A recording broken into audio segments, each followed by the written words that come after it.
Om Purnamadaha Purnamidam Purnat Purnamudachyate Purnasya Purnamadaya Purnameva Vasishyate. Om Shanti Shanti Shanti.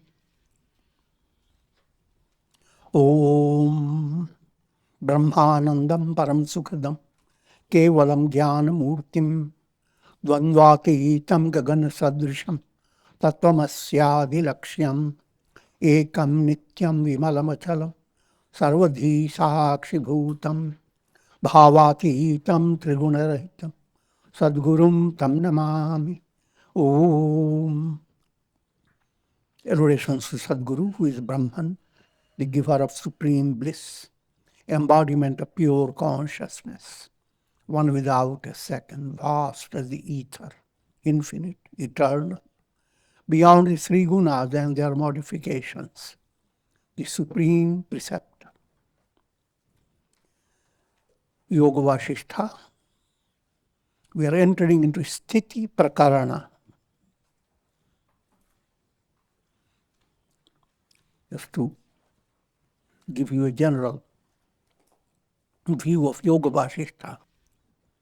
Yoga Vasistha is a voluminous work, and it has 6 major chapters. Call them volumes, 6 volumes. The first one deals with Vairagya, dispassion, called Vairagya Prakaraṇa. All these are known as Prakaraṇas.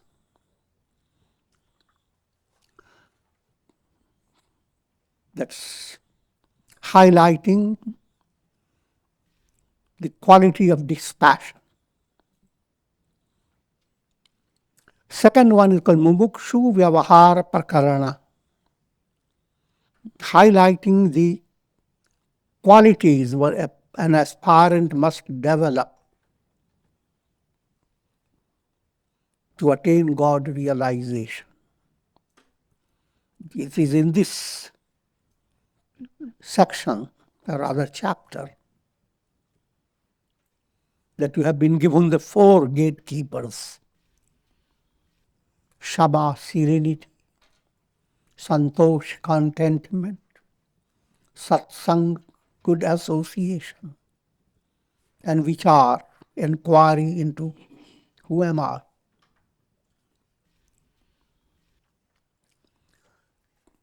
Third chapter relates to Utpatti Prakaraṇa, which we have concluded. Utpatti means birth of intuitive vision. You have been given all the angle to understand what intuitional vision does and its importance. Without intuitional vision, there is no liberation. Now, that vision is to be rendered steady. So that's the purpose of this present chapter, called Sthiti Prakaraṇa.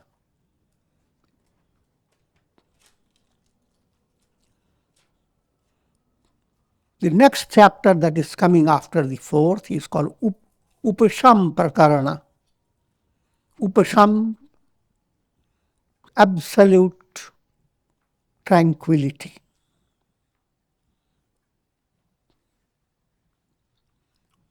Mind has, in other words, you have accomplished the purpose of life. So sit on your couch and breathe.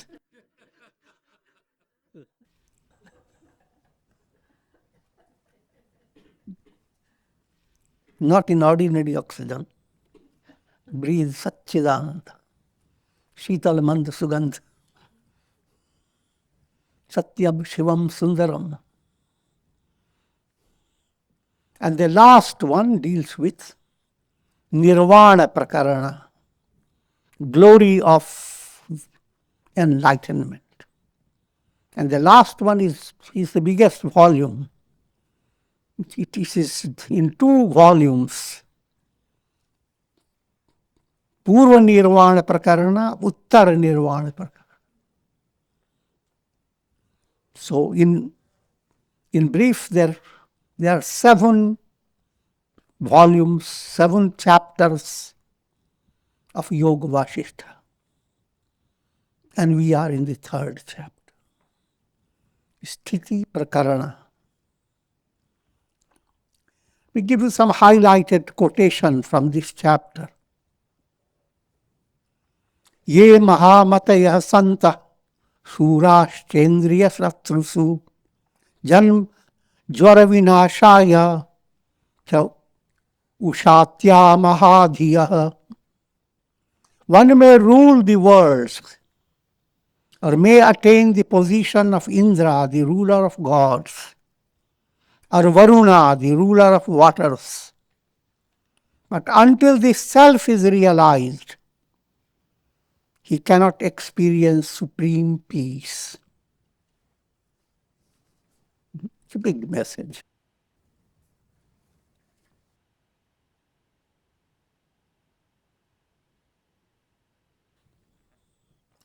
Sage Vasistha continued, O Rama, as the knowledge of the self that is born by listening to Utpatti Prakarana,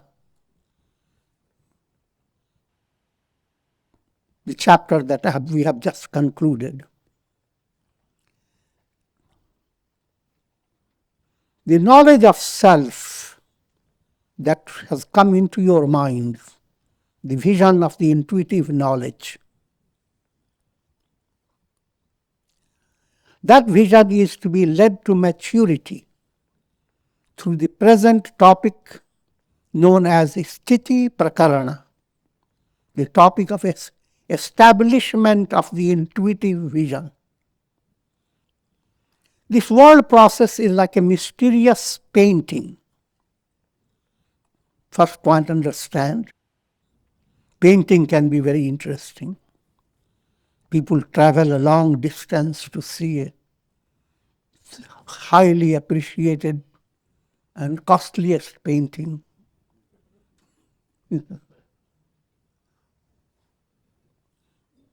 Can be very interesting. But something surprising or rather shocking about the painting, nothing is real. You see wonderful faces, see ocean, mountains, sky, and all types of things, terror and love, all expressed through the paint. But touch it, nothing but the frame. The entire world experience is a kind of a painting. The way you experience your childhood, all those experiences, where are they? They vanished. Just like a painting. Sometimes paints wear off.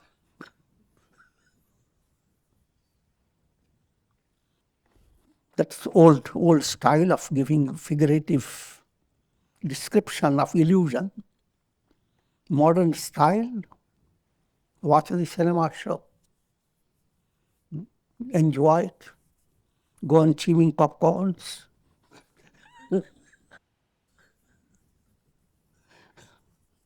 And experiencing sweet and bitter situations of the show. But behind all that, there are layers and layers of illusions. One layer of illusion, you see dragons or Draculas coming with blood dripping from their teeth. And if you have been in the film industry, you sit back and smile. They didn't do so well. They should have taken some red tomatoes. They should have created a better blood flow. So it's one angle. Another angle, you don't, how terrible. If the demon comes to me, what will happen to me? Start shaking right here.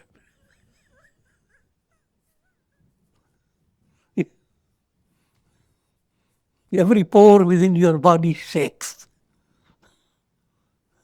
And say to yourself, it's worth watching this. Money has not been wasted.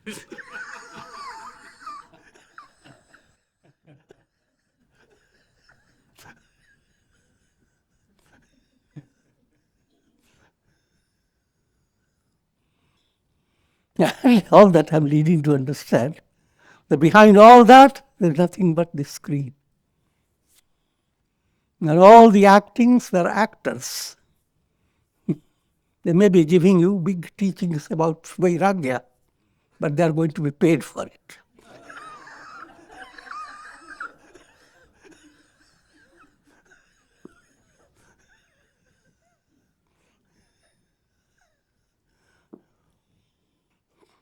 But this mysterious painting of the world process exists without any basis. Another shocking news. Here with the cinema show, there is at least a screen. In a painting, there is a canvas. But here there is nothing. Even that canvas is illusion. To understand that point, just give you simple simile. All illuminations of the sun, they are like paintings in the canvas of your sky. Now,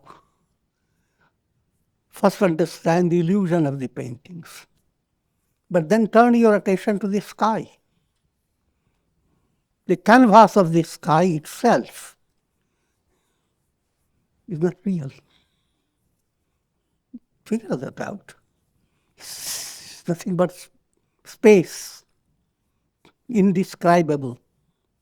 But according to human limited vision, you look and you see the sky mingling with the earth, shaking hands. Horizons. And the sky towering over you, blue. All that is not a reality. It's coming from your own illusion. And on that sky, you have all other illusions. So it's not simple illusion. Put your finger on. But illusion within illusion within illusion. During the winter season, monkeys sit around gunja fruits, which being fire red, give rise to the illusion of fire. Go into a forest.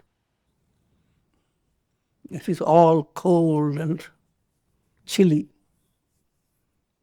But monkeys are hugging together, scratching each other. And they are in the bunches of blossoms.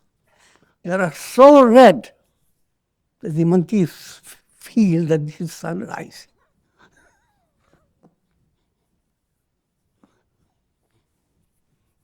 And they have enjoyed joyous time.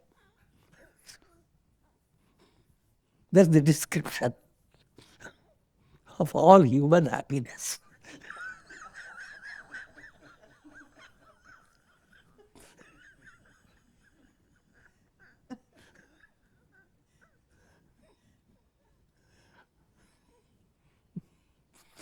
Think of all things that make you happy.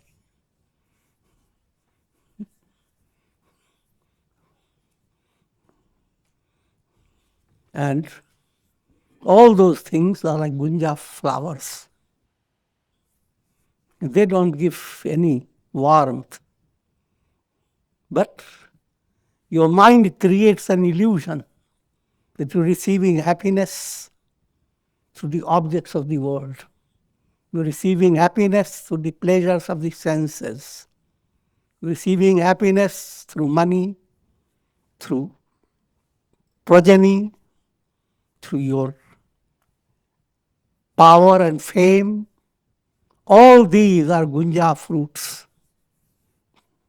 because there are nothing substantial in them. But then, monkey is completely relaxed about it. So,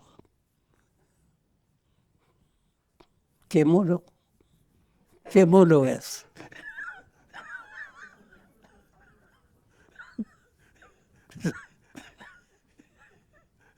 How beautiful it is.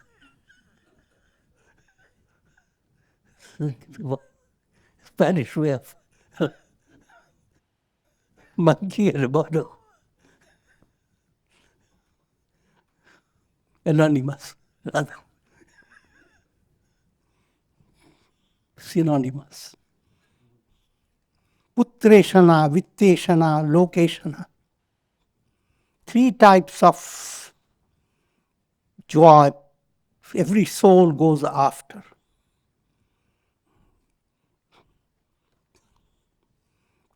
Instead of discovering the immortality of the soul, mind plays a foxy role. Mind says, all right, you are not going to be living all the time, but your sons will live, and their sons will live. And that will keep you immortal in the world. So, the urge to realize immortality is led by the illusion, if you can, live your life in such a way that let your children inherit your good qualities, and then let their children, and if you can imagine how your whole line has been wonderful, feel relaxed. It's a monkey business.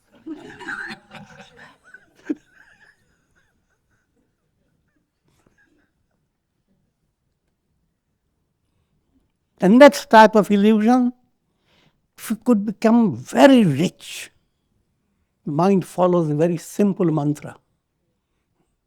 All troubles come because you don't have money. So secure your money. Foremost thing in your life. With patience.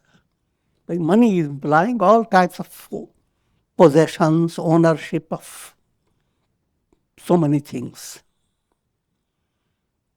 And then another type, location.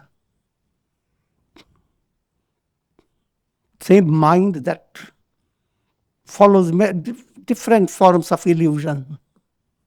There are people who are already rich, etc., but not finding any fulfillment. They want to be famous. No one is like me. I'm talking in the quotation.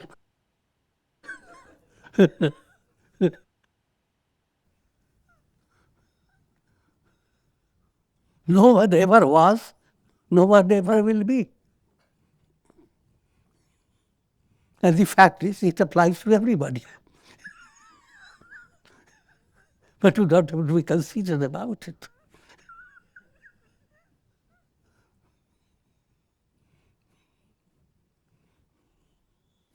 No one can be exactly like you.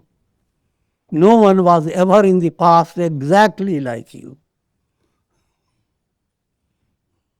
And no one will ever be exactly like you. The simple fact you have to figure out in your mind. So therefore, you have every right to say, I am. No one like me. But you say it with understanding, it will not inflate your ego. It's a simple fact. It applies to everyone. As salacious as a mirage, finding happiness, stability, fulfillment of all your desires, if your concept is that you are going to find all this in this world by maintaining your personality. The same skeleton, the same brain, the same spinal cord. If you have that type, it's completely done with. So, all human concept of securing, enjoying, is just like a mirage. And the deer, looking at mirage, becomes so happy, runs after drinking water. And in that process, of course, you can imagine, they simply die. As fallacious as a mirage, as empty as castles in the air. That's subtle art everyone knows. We're born with that art. Such an art that you create castles in the air.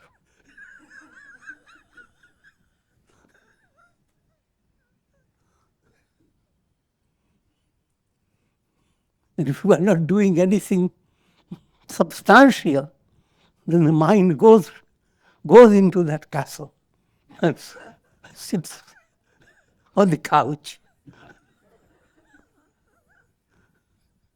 enjoying the story of castles. Illusory like the city is in the clouds. If the castle in the air didn't give you complete idea. See how children, even grown-ups, look at the clouds and how this creates so many fascinating feelings in human mind. The children actually begin to imagine they are divine cities floating in the air. And exactly the same situation. All the things that you are experiencing in the world, they are just clouds.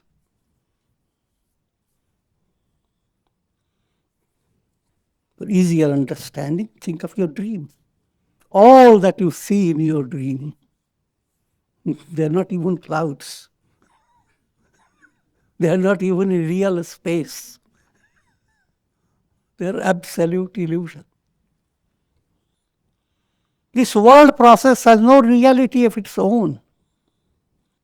In the cinema show, every picture that is projected, every picture is just an illusion, it's not a reality. What gives reality to all is the screen. Similarly, Brahman is the reality, alone is the reality. Brahman, absolute consciousness. Just like behind all illuminations, sun is the reality. Now, in order to realize that reality, you have to remove illusion. And that again is not an easy thing. Like a plantain stem, this world consists of layers of illusion. In modern times, bananas are used as something very faulty. Don't go bananas, go after apples.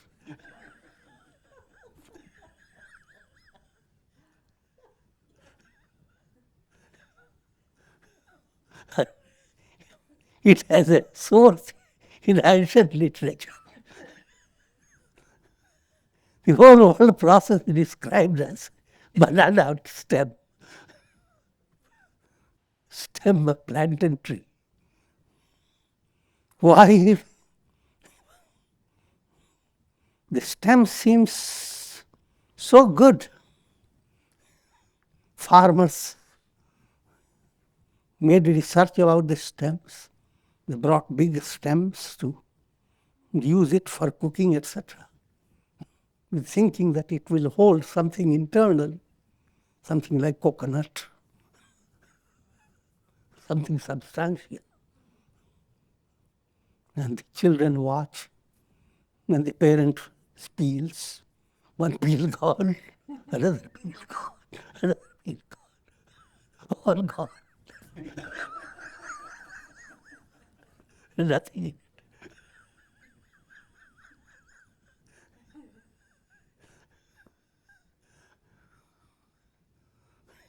And with each peeling, there is so much fascinating watch. So also is your life. You have peeled off your childhood days, peeled off your teenage days. You go on peeling and peeling. And when you have trouble, you appeal.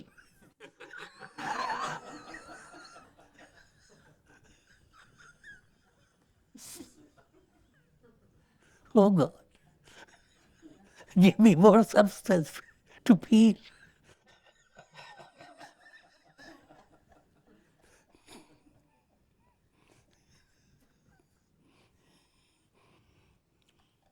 It is the water of illusion that that continues to sustain this world process. But the process of inquiry is much like the fierce rays of the sun that dry up these illusory waters. This involvement in illusion, layers and layers of illusion. What's the cure? Cure is what's called Vichar, allowing firstly to develop the art of pure understanding, reasoning that is purposeful, figuring out what's the goal of your life. That type of reasoning, not reasoning to collect all types of knowledge about the world. That type is good in your practical world, but that also is not good if you allow your mind to gather so many details. Say, for example, you are planning to visit some place, then you are your mind starts, which hotel should I choose? Now you go into Google. Google tells you there are so many places you can inquire into. There are hundreds of them. Each one offers you so many details. Now you have collected a volume of information. I'm just joking, but not joking at the same time. That's how human mind operates. The more knowledge before you, greater is the possibility of your mental distraction. So just gathering knowledge is not, it looks like it makes you very bright, but that's not really so.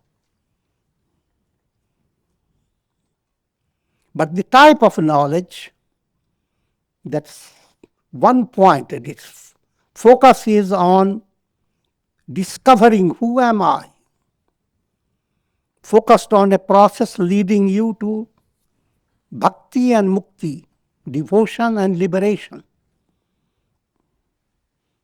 That intellect is to be promoted.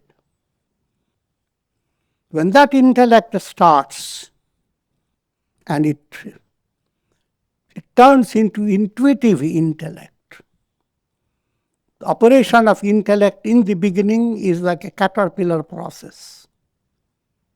But as integration takes place in your personality, then it becomes like a butterfly. That again is allegorical. I would rather prefer a better illustration. And that's intellect in the beginning like a crow. When transformed, becomes a swan. This world process is an expansion of misty illusion. It's called mysticism. And go into the world of mysticism. So many philosophical views about the world. The Sankhya philosophers have imagined it to be inert. Inert means it describes Purusha and Prakriti, two-aspected reality behind the world. All Prakriti modifications are insensitive, rather they are inert. Nothing of the objects have the capacity to know or be aware of. And Purusha Brahman is a source of consciousness. So you view the world as a mixture of consciousness and inert matter. Inert matter sourced by Prakriti. Consciousness sourced by Brahman, Purusha. Purusha and Prakriti.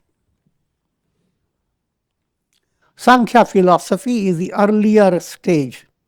Again, it's actually more mature way to understand.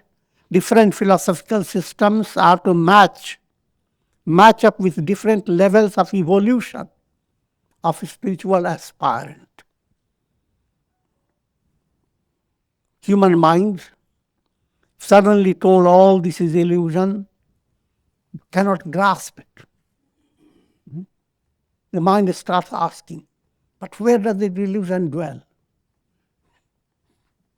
And if someone were to tell it dwells beyond the Milky Way, so how I know it? It's a kindergarten type of understanding. But that understanding helps a student in his early stage. The sages gave the teachings according to the level of spiritual aspirants. But those journalists who took the teachings, I'm thinking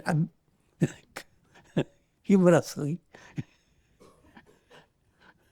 they gave to the world the idea that this was the only philosophy. And there is always a battle. Some saying Sankhya is the best, some saying Vedanta is the best. And some saying Sankhya evolved into Vedanta. That is another level, way of thinking. But whatever helps you in your evolution, that's good for you.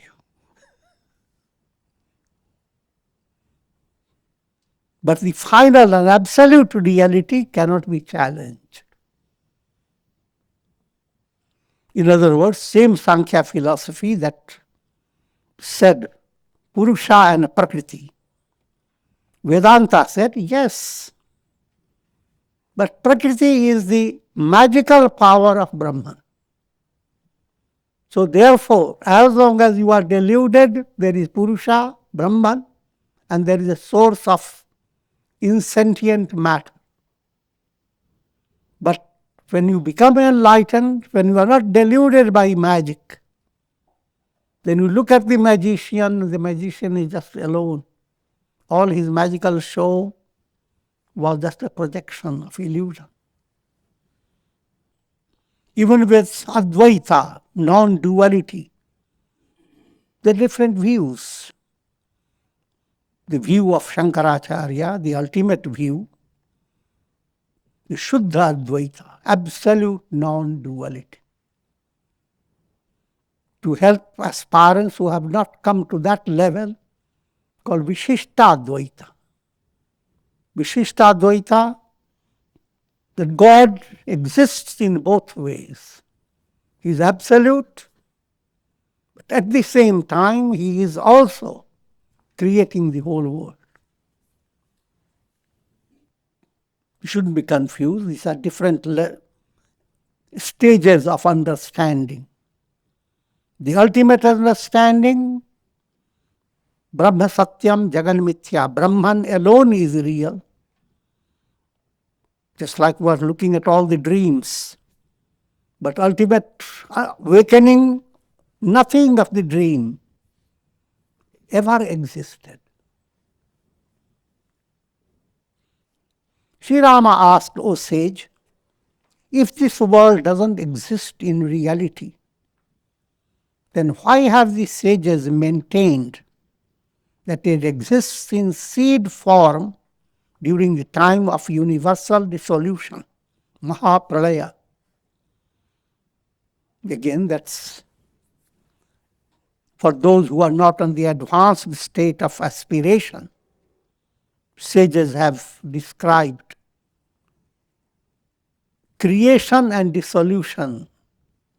They alternate in this world. Evolution and involution. Presently, according to science, evolution is moving on. There will come a time when involution will start. And then all things go back to the very source from where they have started. In the mystical way of describing it, Shiva's bang. Science describes it, Big Bang, but thinks of only one bang. The bang has not finished its story. The Shiva's bang goes on banging every moment. So looking at the same from different angles. If the world exists as a seed and then is projected as a tree, then how can it be considered unreal? Rama presents the question. Rama himself doesn't need this question, but this kind of opening up for the masses.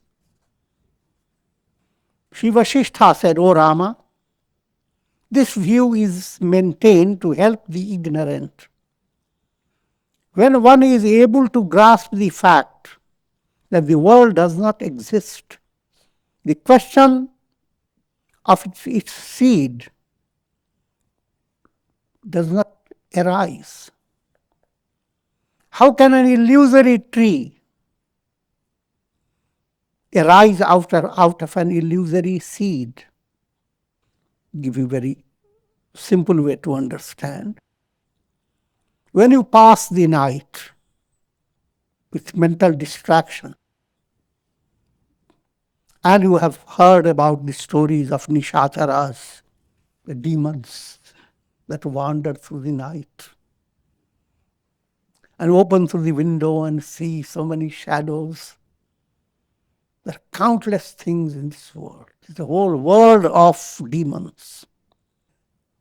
And when the sun rises, people have their own imagination. All these demons hide somewhere.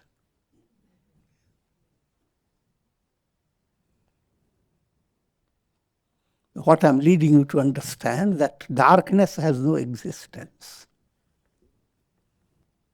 Sun seems to create day and night. And you may ask the question, therefore, the sun must have the seed for the night and seed for the day.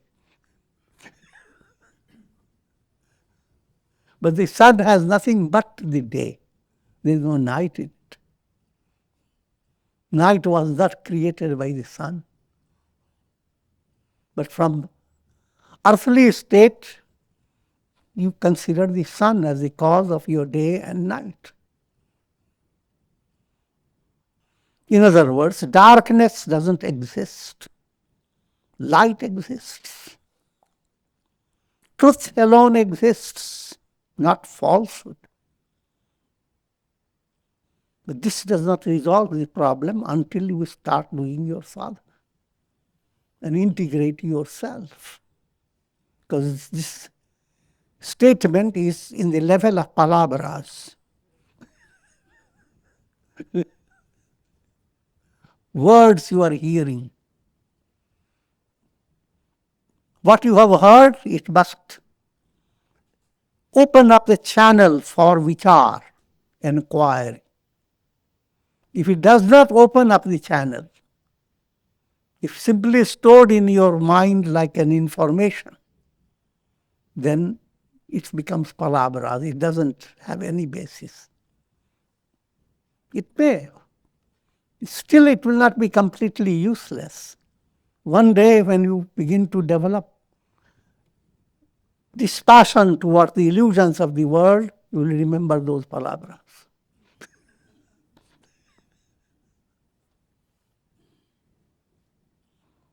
In the second section, Shivashita continued, O Rama, even if you consider this world to exist as a seed in the absolute self, during Mahapralaya or during universal dissolution, there must exist another element that could awaken the seed from its dormant state and lead it to its germination and growth. What he is pointing out to Rama, that if you view that there is the world process is a seed, then you are accepting dualistic view that behind this universe there is duality. God and something, a source for matter. But the reality is Brahman alone exists. How can there exist another other than Brahman? And that other than Brahman, where will it come from? By exercising reason, it is easy to understand that Brahman, the self, the supreme cause, has itself manifested into this world process. From the point of view of the truth, the world process has never been created. Put it in a very simple way to understand, things that you see, you consider them real. Ask yourself, become more detached and kind of a detached observer. How do you see? Through your eyes. And your eyes are not the perfect instruments. Therefore, you use up specs and enlarging specs, telescopes. Your eyes are not exactly giving you the truth. And no matter how many instruments you use to aid the mind, they are not the ultimate revealer. This is a very simple point. Therefore, the fact is you are not seeing the reality, though your eyes are seeing it. Same applies with your touch. Same applies with your taste. Things that you enjoy so well, there are other animals and creatures that don't like it. And there are creatures that enjoy thorns. They become like delicate salads in their mouth. Human beings don't enjoy that. I'm joking. So the operation of senses on the basis of the senseless senses, the world you experience is a nonsense.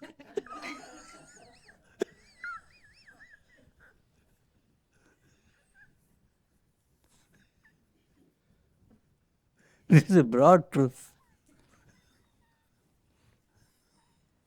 So how much should you allow yourself to be sunk into this nonsense?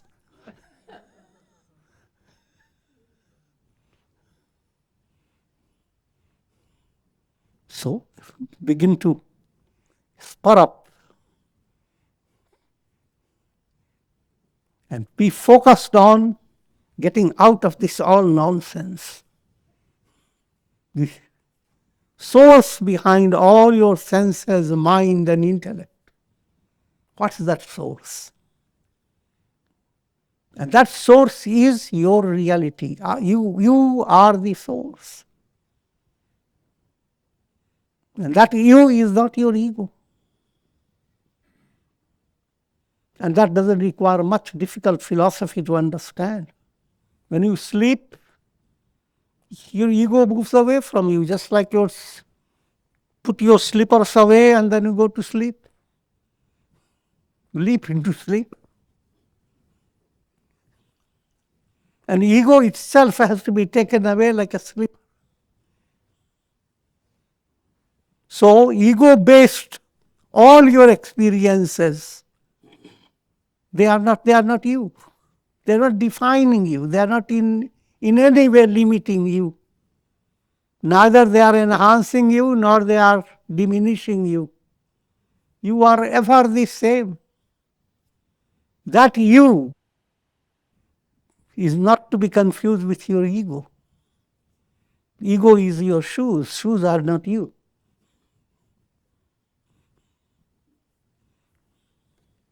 From the point of view of the truth, the world process has never been created. It's only the ignorance-ridden mind that has sustained the illusion of the world process. O Rama, this world has never existed, doesn't exist even now, and will never exist in the future. Fact is, the time itself is non-existent. Pure consciousness alone is. And it is on this truth that the sacred Upanishads have declared, all this is Brahman. Brahme Vedam Sarvam. All that you are experiencing in your dream is your own consciousness. All you are experiencing in your life is absolute consciousness. Chaitanya, Chit. When ignorance and its effects in the form of desires, subtle cravings, and karmic impressions are destroyed, this world is absolutely annihilated. Remember the three terms, Manonash, Vasanakshaya, Tatvagyan. When you begin to integrate your personality and begin to discover that you are not really living a life of fulfillment and joy if your mind is constantly moving this way and that way. If you are living in a world based on events, breaking of the news, you are more hearing the breakage, less the news.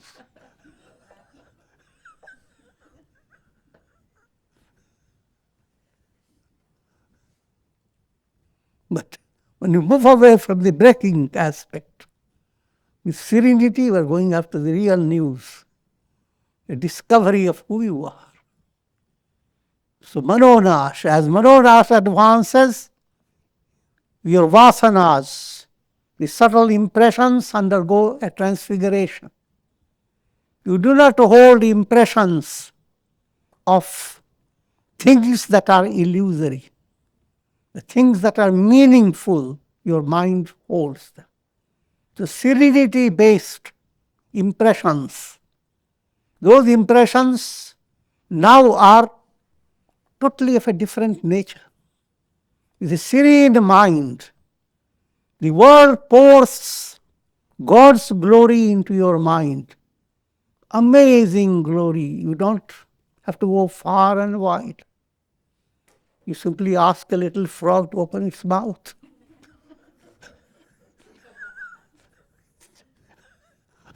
And see the glory of God expressing through its tender mouth.